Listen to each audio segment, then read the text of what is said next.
Welcome at the Fristi vlog. Today we are going to Brussels Comic Con and we're here very early because we have a mission. What is that mission? Fristi! Fristi! So we have an inside joke in the Netherlands which is from Mastermovies. So we're gonna put that right in now. Hallo? Guten Tag, kleine Plattfußen. Willkommen in onze appelskuut. Was is deine Name, meneer? Fristi. Herr Fristi. Nee, ik wil graag 3 Fristi. Mag ik 3 Fristi? Fristi? Fristi habe ich nicht. Oh, Fristi. Nou weiß ich wieder. Dat lekkere drankje dat jij wil hebben. Nee, dat zijn immer voor grotere jongens. Wat krijgen we nou? It's in Dutch, so yeah. Sorry for that. But we're gonna give every Hobbit a Fristi. So, are you going to join us on this adventure?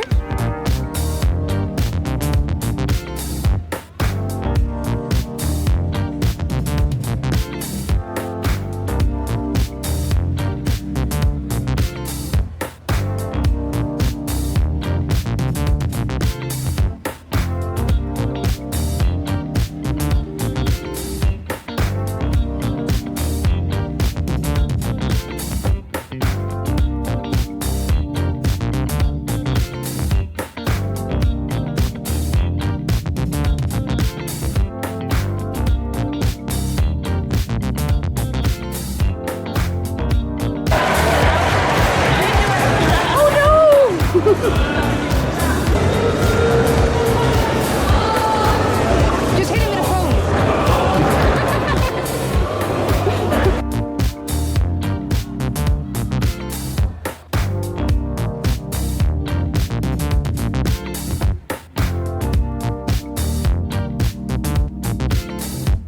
Niet maken.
So it was very crowded, very hot, and I did an intro to the first Q&A session.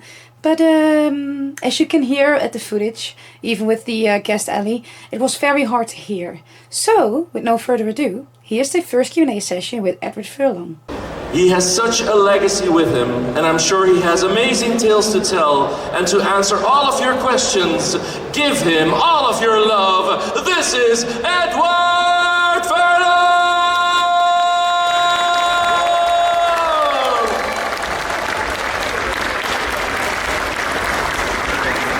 Thanks, you guys. It's good to see you.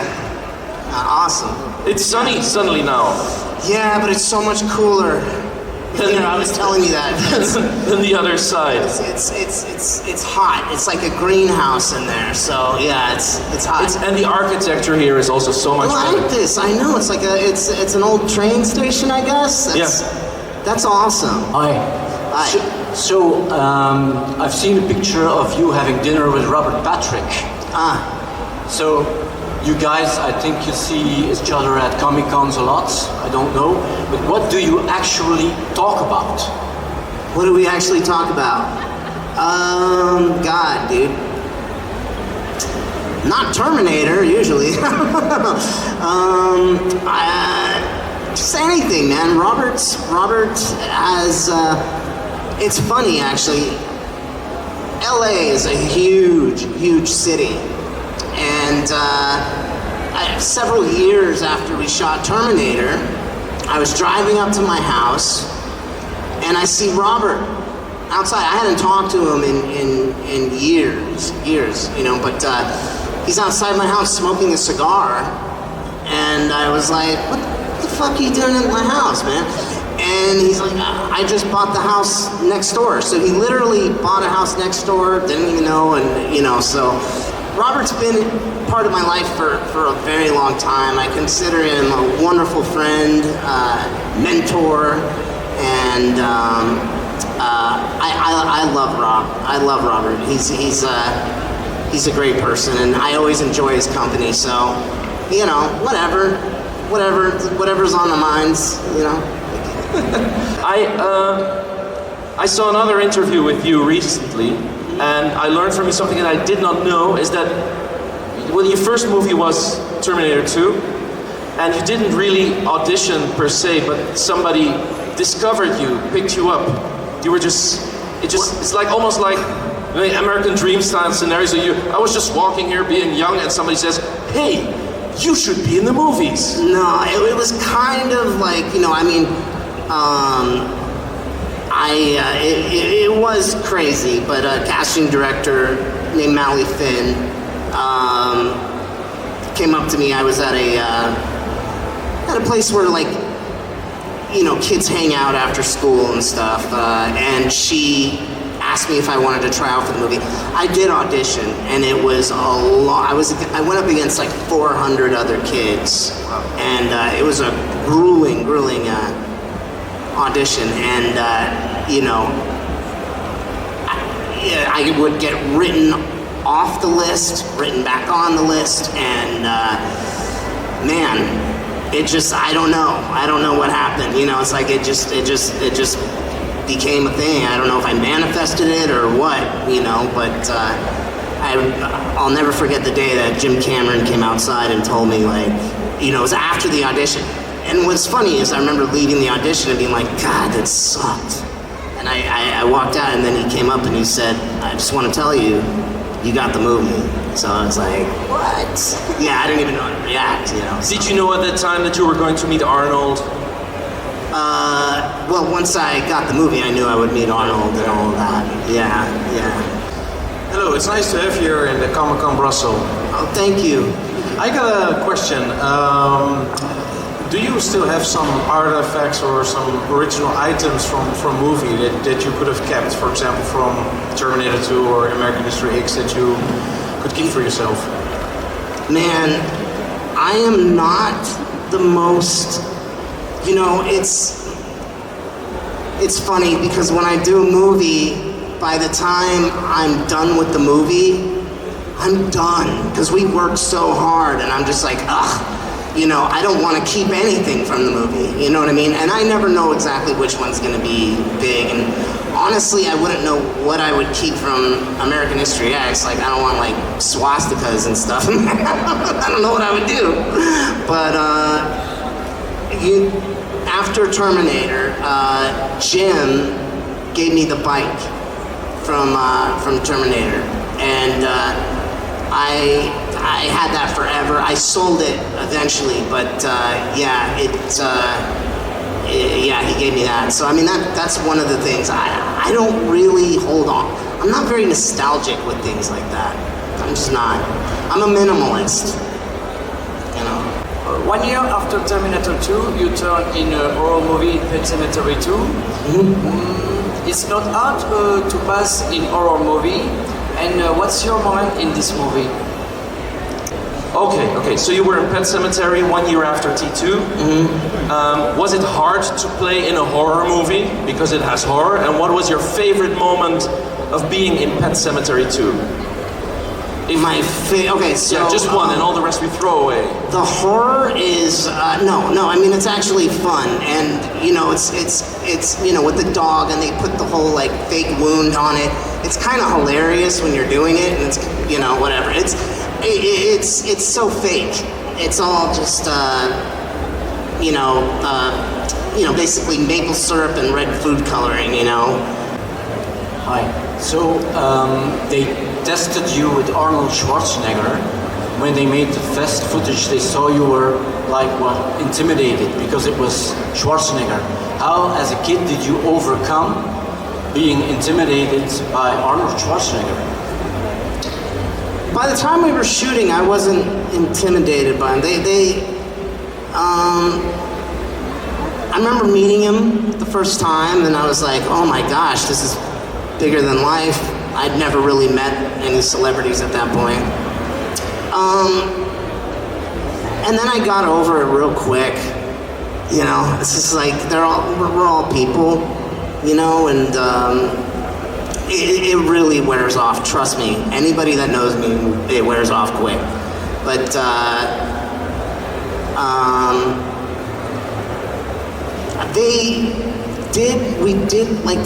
I would go over to Arnold's house and we'd hang out, have dinner together and stuff like that, so we could kind of get to know each other before the movie started. And yeah, I just remember like playing with his dogs, and you know, I mean, it's cool at first, but then you're just like, nah, you know. Yeah, Arnold. Yeah, and then later by the end of the movie, you're like, fuck you, Arnold, yeah. You know? I'm tired, go away. I'm tired. I don't want to do another take. Because it's James, I guess he does many takes. Yeah, James does a lot of takes. You know what though, I feel I had such a wonderful time on that movie. Like, I really did, and Jim Cameron was so awesome to work with, man. Well, it's almost like an exception because of many of his other movies. You hear these almost horrific tales of how tough it was and how hard it was, and somebody almost died, and it was almost impossible to make the movie, like The Abyss, for example. Right. And then next to that, T2 was much more relaxed. Well, it's still a big production. Yeah, it was a big production. I mean, the things I heard about The Abyss, it was exceptionally, because they were underwater and stuff, but, you know, from what I saw and all the people that were working, I mean, everybody really loved it. And when you're working on a big movie like that, and you're getting paid that kind of money, there's a lot riding on that. So I think anybody that goes to it knows that you have to be on top of your game, because there's a lot of stuff riding on this, and on time top is of money. being on top. Yeah. So it's like, of course, you're expected to do your best. You know, and that's understandable. Yeah. As great and happy and as informative as you are now, you probably have always been, and we're so happy to see you here today. Thank with you so such much. strength, so great tales. Thank you very much, Edward Furlong! Thanks, you guys.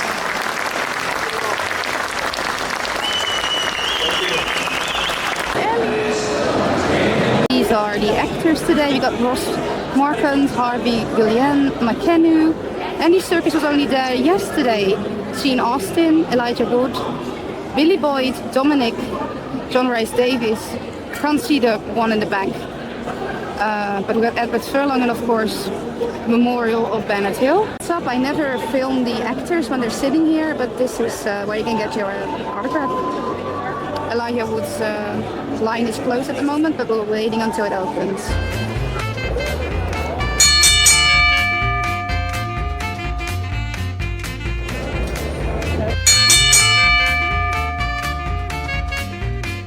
That's awesome. 2 of the 4 Hobbits have acquired their Fristi. You are wanting to know if we also got the other 2. You will be very surprised. But first we have a second Q&A session with Ross Marquand. And after that, we will see if we exceeded our challenge. Great people all around. It's full once more in the house. I see all the benches are packed with your bottoms. We're happy to have your bottoms as our guests in the hall. Your bottoms are great. They are some of the greatest bottoms that I've ever known to be seated on benches anywhere. So here's to you. And happy Mother's Day also. 1, 2, 3, Ross Marquand!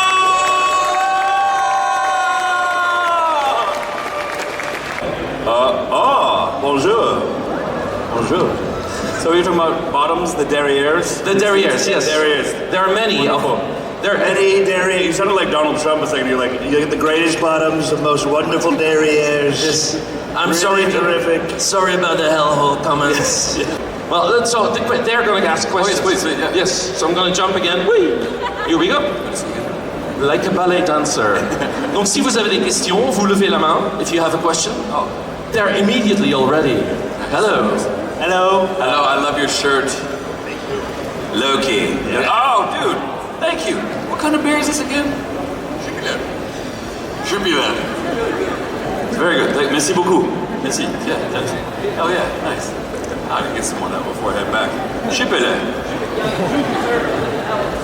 Ah, Jupiter. Jubilant. Nice. Okay, cool. Merci. Merci beaucoup. Bye-bye. Sorry, you had a question. Sorry, I'm like, Oh, it's okay. having a It's beer, okay. yeah. In The Walking Dead, which is your favorite character about Awan? I know this may sound controversial, but I really loved Abraham. I think Abraham was the most consistent fighter. I think he was the bravest, and I think he always knew the right thing to do. Sometimes Rick, I love Rick as well, but Rick got us into a lot of trouble, unnecessary trouble. So I would say Abraham, with his military experience and just as a good leader and as a good person, Abraham is probably my all-time favorite character. Yeah. Yes. Is that then the saddest part of The Walking Dead when Abraham? Yeah, I think That's when Glenn and Abraham got their heads bashed in, I don't think it gets much more sad than that. It's a strange thing to see your friends with that kind of makeup because they do such a good job of making it look realistic that you look at your friends with their heads caved in, and it actually makes you very sad. It makes you feel bad for them, even though I'm sure obviously they're fine. It just looks horrible, and you're actually imagining your best friend, getting killed. So it was tough. That was the hardest episode we ever had to shoot, for sure. Yeah. So Oliver, you don't see that every day, your best friends? No. Let's not see it any time. Thankfully, you don't. Yeah, let's not. Yeah. Did you know beforehand who would be dying and who would be surviving, or was it all hush-hush? In that regard, we found out just after season 6 who was going to die. We didn't know. Obviously, Glenn and Abraham knew, but a lot of the cast didn't know. They wanted to keep it very secret. And once we found out, I was devastated because I love both of those guys. And yeah, we have said so many bad deaths on our show. Carl and Beth, and Daryl. When Daryl died, that was very sad. You guys know about that, right? Oh, you didn't know about that? Oh God, did I spoil that? Oh yeah, Daryl died. So that was very sad. But you don't know exactly when. So yeah. But that was very sad too. Yeah, I don't know if you want to say it in French. Yeah. Okay. We don't know what's going to happen anytime soon. It's all a surprise. Haha, prank. They're all coming back. There's a Lazarus pit. Oh no, that's DC. It was all a dream sequence. It was all a dream. Well, that's a popular theory that Rick's just gonna wake up one day and it was all a dream. Be interesting. It's hot. Pigeon. Is that you say pigeon? Yeah. I speak French. Yeah. Bonjour. Hello. So what was your reaction when the directors told you that you needed to walk around with one hand the rest of the seasons? Well, that's interesting. They didn't just tell me right away. They asked me if I would be okay with it because originally Rick is supposed to lose his arm in the show. In the comics, he loses his arm, and then in retaliation. So you remember in the show, Daryl punches Negan. In the original script, Rick was supposed to punch Negan after Abraham got killed. So the retaliation was supposed to be that Rick was going to lose his arm. And then Andy said, I'm going to be on the show for maybe another season or two because he had already decided he was going to be with his family more. He had 2 young children. He wanted to be with his family more. And they said, well, we can do this, but you'll have to wear a green sock around your arm for the rest of the show. And he thought, well, I don't really want to do that because the CGI and everything was going to be very complicated. So then they were going to give it to Daryl. They were going to cut Daryl's arm off. And then Norman said, well, how can I ride my motorcycle then, you know? So they said, well, we'll make an apparatus like they had in the comics that looked like this, that could fit around the motorcycle handlebar and he could still rev it. And he could also draw back his crossbow with this. But then AMC, the producers, they said, this is an insurance nightmare. We already hate the fact that one of our main actors is on a motorcycle all the time. So they said, no, you're not going to do it on a motorcycle. And then the next year, they came to me and they said, how would you like to have your arm cut off? And I said, yes, I like this idea. So I love it because, I mean, it's a pain in the ass to wear that thing. It's very tight in the mace. You have to squeeze your fingers up like this to make it fit in there. And I have to put like lotion on to make it go in there.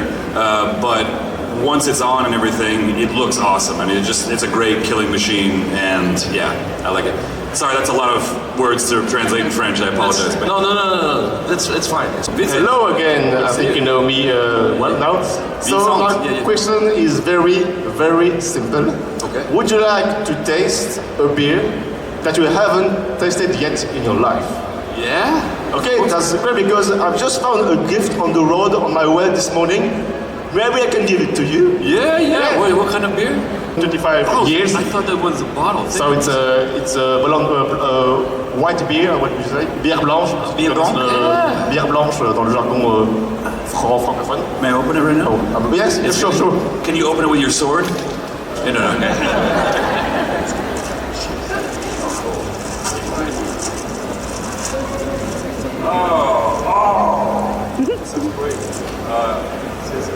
Hopsidon, like Poseidon, but with hops.